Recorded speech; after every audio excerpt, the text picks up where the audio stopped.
எங்கட அமீர்ட்ட வந்து பையத் செய்யணும், அப்பதான் முஸ்லிம். அப்பதான் ஜமாத்துல் முஸ்லிமினுடைய அமீர்கிட்ட பையத் செஞ்சாதான் அவர் முஸ்லிம். சும்மா ஒரு மனிதன பலஸ்தீன்ல களிமா சொல்லிக்கு மௌத்தாகிறாங்களே, அல்லது வேற வேற இடங்கள்ல களிமாவோட மௌத்தாகிறாங்களே, சிரிப்பாங்க. என்னன்னு கேட்டோன்னே அது செல்லாது. ஏன் அவங்க ஜமாத்து முஸ்லிமின் இல்லையே, அமீர்ட்ட வந்து சொல்லலையே, அது செல்லாது என்று சொல்லுவாங்க. இப்பதான் கேட்க வேண்டி வருகிறது, அஷகக்த குலூபஹும் அஷகக்தும் குலூபஹும், அவங்களோட உள்ளத்தை நீங்க என்ன பிளந்தா பாத்தீங்க, அவங்க என்னது களிமா சொன்னாங்க. ஒரு சந்தர்ப்பத்தில் அங்க அவங்களோட ஜமாத்துல ஒரு சூரா குழு ஒன்றைக்கு வாட்ஸ்அப்ல ஜமாத் சூரான்னு சொல்லி, அதுல பல கேள்வி பதில்கள் போகும். முக்கியமா ஒரு 4-5 பேர், அதுல நானும் ஒருவன். அதுல ஒரு ஹதீஸ ஒரு சவரன் முன்வைக்கிறார். உஸ்தாத், மன்கான ஆஹிரு கலாமிஹி லா இலாஹ இல்லல்லாஹ் தஹலல் ஜன்னா, எவண்ட கடைசி வார்த்தை லா இலாஹ இல்லல்லாஹ் என்று இருக்குமோ அவனுக்கு சுவர்க்கம் என்று வருது. இது சம்பந்தமா என்ன சொல்றீங்க? ஆமா, ஏற்கனவே அவ பையத்து செஞ்சிருக்கணும், மௌத்தார நேரமும் களிமாவோட மௌத்தாகணும், அப்ப அவளு சொர்க்கம். இல்ல பையத்து செய்யாதால், பையத் செய்யாதால் கடைசி நேரம் களிமா சொன்னா அது சரி வராது.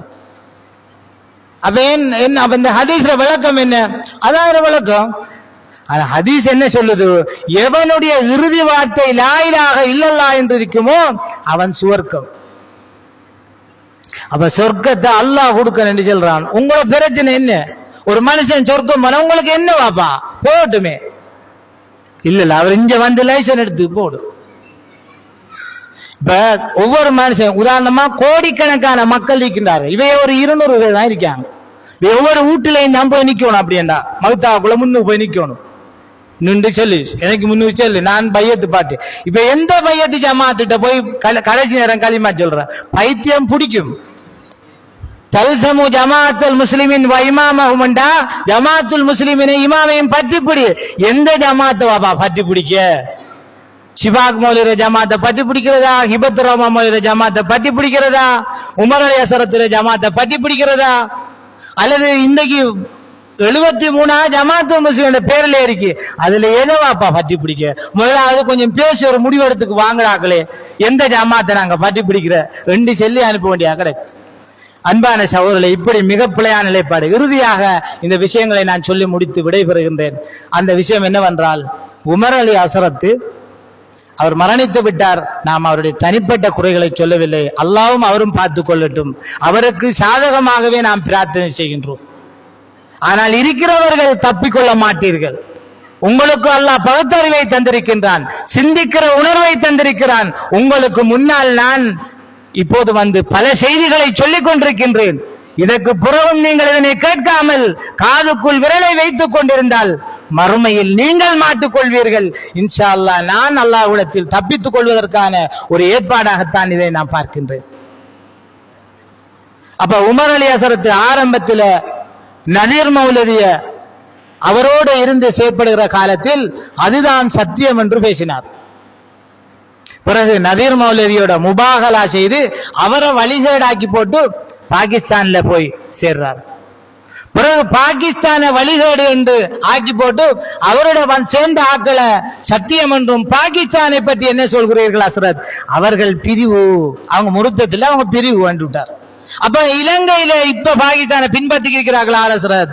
அவங்க முருத்தத்துகள் தெளிவான முருத்தம். எப்படி அசரத்?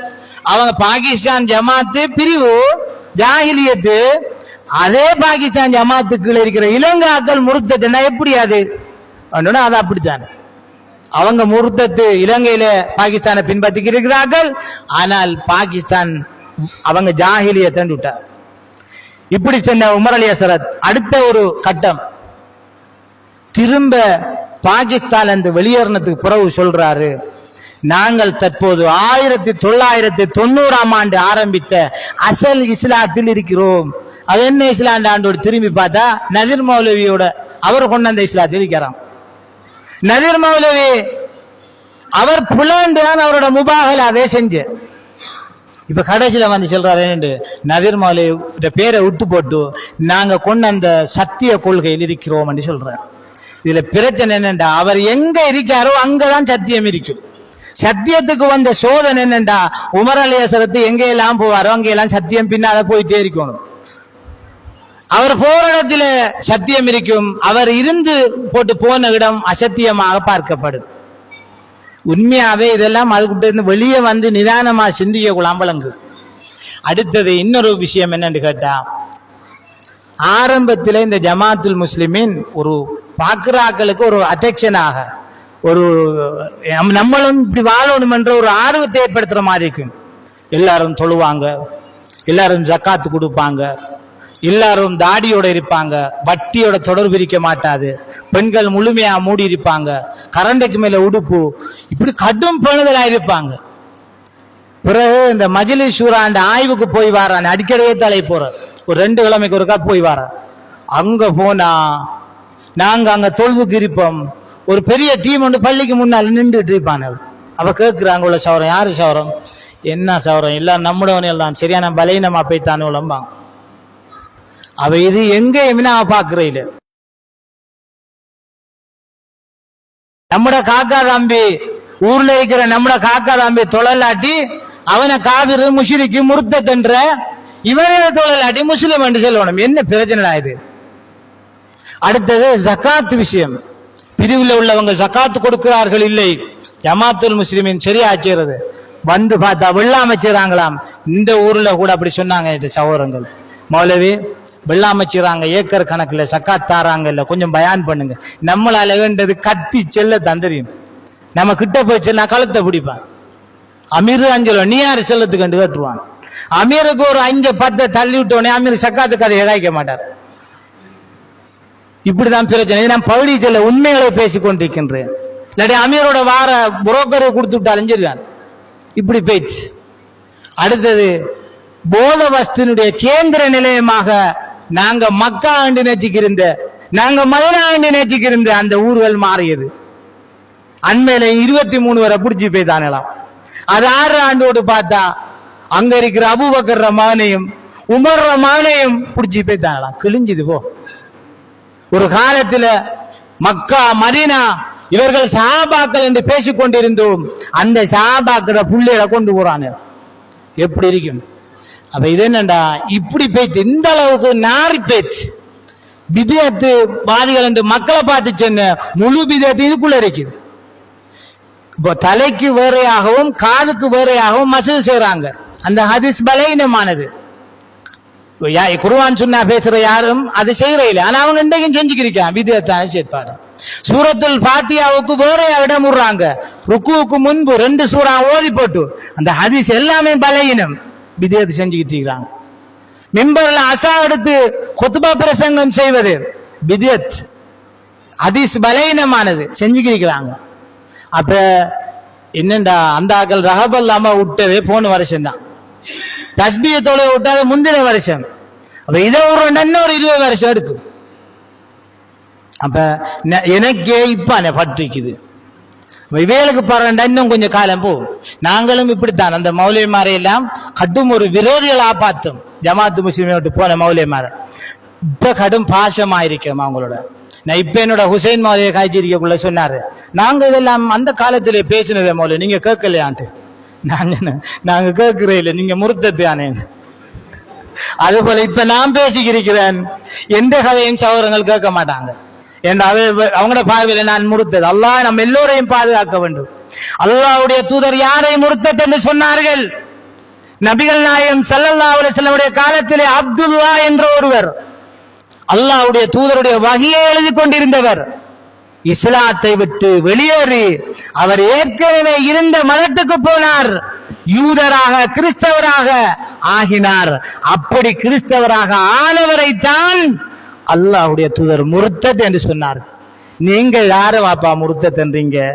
லா இலாஹ இல்லல்லாஹ் முஹம்மதுர் ரசூலுல்லாஹ் என்ற கலிமாவை சொல்லுகின்ற, தொழுகையை நிலைநாட்டுகின்ற, ஜகாத்தை கொடுக்கின்ற, நீங்க ஹஜ்ஜின் செய்கிற ஹஜ் எல்லாம் செய்கின்ற இப்படிப்பட்ட மனுஷனை நீங்க முர்த்தத் என்றீங்க. சும்மா விஷயம் வேண்டாம் நினைச்சுக்கிறீங்க.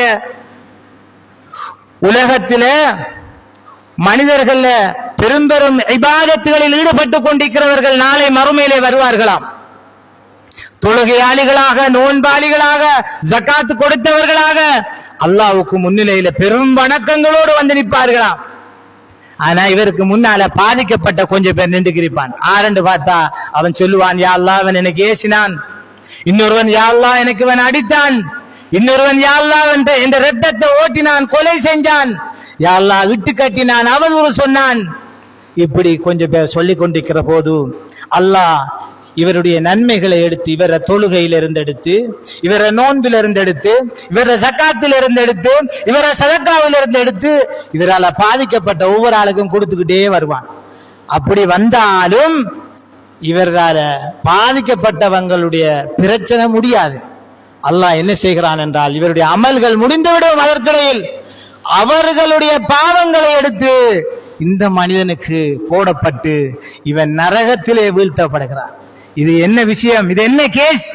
வெறுமனே ஏசினத்துக்கு, இது அவனுக்கு பட்ட பேர் சொன்னதுக்கு, இது அவனூறு சொன்னதுக்கு நீங்க என்ன செஞ்சுக்கிறீங்க? காபிர்ன்றீங்க. தொழுறவன, நோன்பு பிடிக்கிறவன, ஜக்காத்து கொடுக்கிறவன, ஹஜ்ஜி செய்யறவன நீ முஸ்லிம் இல்லைன்னு சொல்லிக்கிறீங்க. அதனால் தான் கண்டா சலாம் சொல்றீல, அதனால் தான் அந்த பள்ளியில போய் அவங்களோட சேர்ந்து தொழுறையில, அதனால் தான் உங்களோட தாய் தந்தை அந்த இயக்கத்தில் வராவிட்டாலும் ஜனாசாவில் கலந்து கொள்ளாமல் இருக்கிறீர்கள். அல்லாஹ் நம்ம